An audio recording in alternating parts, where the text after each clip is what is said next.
Enregistrement d'un document dans la GED. Nous allons ouvrir Isadom en indiquant le login et le mot de passe. Depuis le menu GED, nous allons dans Nouveau document. Le module GED vous permet de générer un document, soit pour un tiers, soit pour un produit.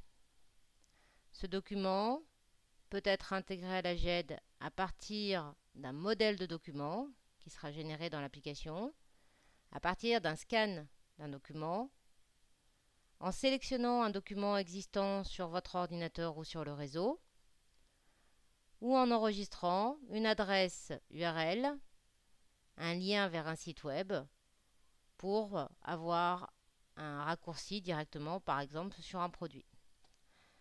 Nous allons enregistrer un document à partir d'un modèle.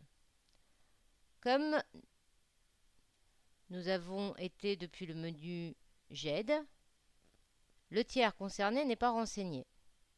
Il faut le renseigner ici, dans la source principale.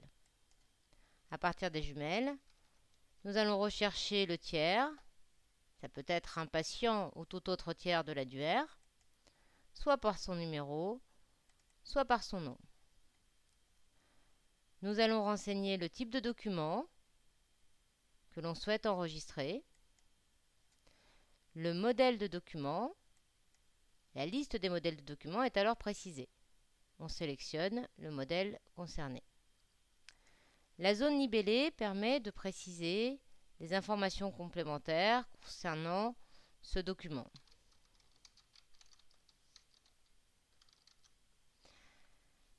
L'auteur du document est mis par défaut, il s'agit de l'utilisateur connecté, mais vous pouvez le modifier en cliquant sur le jumelle pour modifier l'auteur. Si la source principale a mal été renseignée, une gomme vous permet de supprimer pour rechercher à nouveau le tiers concerné. Le document que je suis en train de générer peut être adressé à des destinataires. À partir des jumelles, nous allons pouvoir sélectionner les tiers, le ou les tiers à qui le document est destiné. Par défaut, ce sont tous les référents du patient en l'occurrence qui sont précisés, mais je peux aussi aller rechercher d'autres tiers qui ne font pas partie des référents du patient. Pour supprimer un destinataire, avec un clic droit, je clique sur supprimer. Nous allons enregistrer le modèle de document à destination de 2 tiers destinataires. En information complémentaire, on viendra préciser la date à laquelle ces documents ont été envoyés à ces tiers.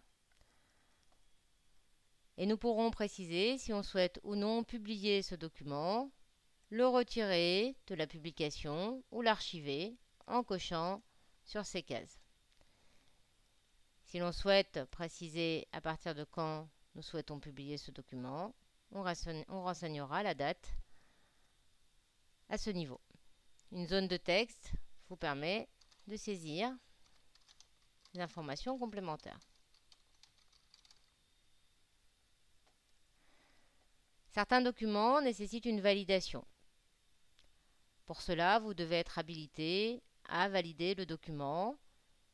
Ce n'est pas le cas ici, autrement, il sera nécessaire de cocher que le document a été validé par la personne qui pourra le faire. Nous verrons les références complémentaires plus tard. J'ai donc saisi tous les éléments qui me permettent d'enregistrer dans la GED un document issu d'un modèle. Ce modèle contient des champs de fusion qui vont être automatiquement alimentés des informations que j'ai renseignées. Je valide l'enregistrement de ce document, qui est un modèle de document sous Word. et l'application Word va s'ouvrir en fusionnant les champs qui ont été précisés dans le modèle.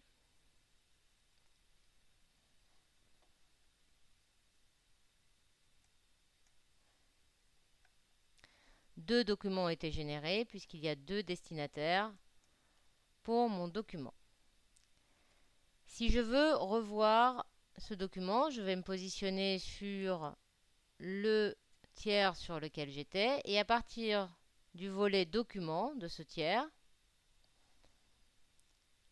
je vais pouvoir ouvrir le fichier, le compléter éventuellement ou le modifier.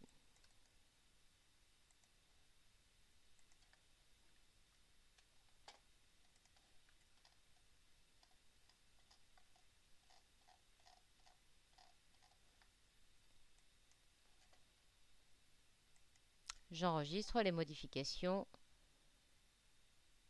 qui ont été réalisées. De la même manière, je peux ouvrir les informations liées à ce document et revoir l'ensemble des éléments qui ont été saisis. À partir de cet écran, nous avons la possibilité de transformer le document en PDF afin qu'il ne soit plus modifiable par aucun utilisateur.